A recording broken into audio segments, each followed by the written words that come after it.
Hey everyone, NWA Prepper here. Just touching base. I'm kind of cleaning some onions. And when I say cleaning some onions, I'm just wiping some dirt off of them. I'm trying not to peel the skins or anything. Just getting dirt.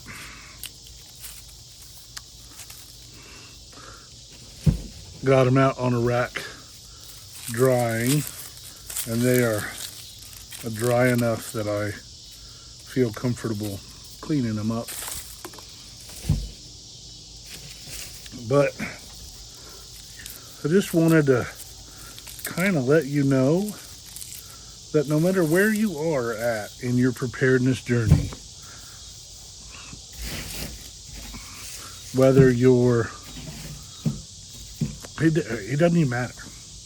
No matter where you are, if you haven't started, it's okay. It's not ideal, but it's okay. Get out there, start getting more prepared. Now, you can do that in all kinds of ways. My first suggestion is to figure out a direction, what you want to be prepared for. And so I've been blessed lately to be able to help or coach or, I don't know, inspire, whatever you want to call it. Some people, some families, one of them, a pretty big family, that has decided that they need to be more prepared for emergencies. And so I'm flooded back with the memories of being overwhelmed with being overwhelmed with the things of being prepared. You know, and I started my preparedness journey. I mean, it's been a while. It's been a while back now, and I'm grateful for it. But I remember being like, oh my gosh, I've got to buy this and I've got to do this, and I don't know about this, and I need to learn this and do this. And so, because I didn't start by making a plan of what do I think is the most likely emergency in my area. And so I encourage you, and even if you think you're prepared, even if you think that your mind is ready, I encourage you to get out there, to figure that out, to figure out what you're really preparing for. And I'm not saying you have to pick one thing. I'm not that naive to think that that's all that's going to happen, but just kind of have something to prepare for. And the great thing about most of the things that you'll prepare for is they're the same, right? They're the same. If you're preparing to bug out because of a wildland fire, it's very, very similar to whether you're bugging out for anything else. Some things, the time frames are a little bit different. Obviously, if you're bugging out for a tornado, you have a lot less time than you do in a wildfire. But I mean, do you? You know, you just have to pay attention to things, and you have to make your mind up that I'm going to stay or I'm going to go. For these things, I'm going to stay. For these things, I'm going to go. And for the unknown, what am I going to do?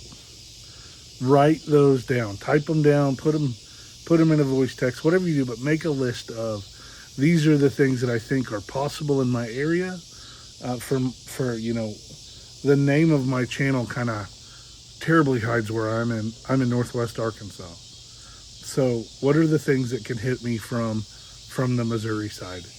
This, and this. Oklahoma side, weather, tornadoes, straight line winds, flash flooding is going to come from those storms. And most of the time, those come from the west. Not all the time, but most of the time. And and they kind of clip us, and so I make a plan for those.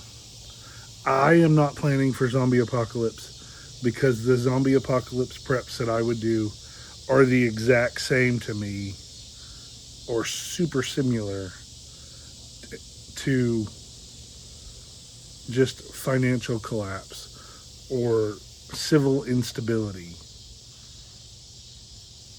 So make a plan. Start with a plan. Write down what are the things I'm preparing for.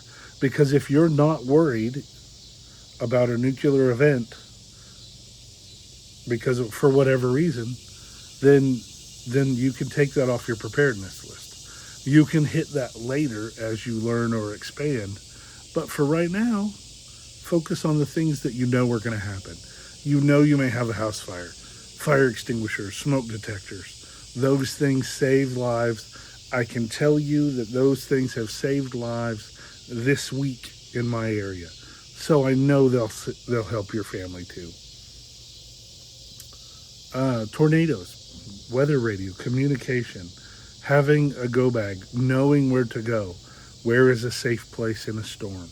If it's not your home, if it's not, you don't have a cellar or a safe room, where is the closest one? Those are the things that help you when you make a plan of these are the most likely events, and then you can start to focus on those, and it gives you some focus and some clarity.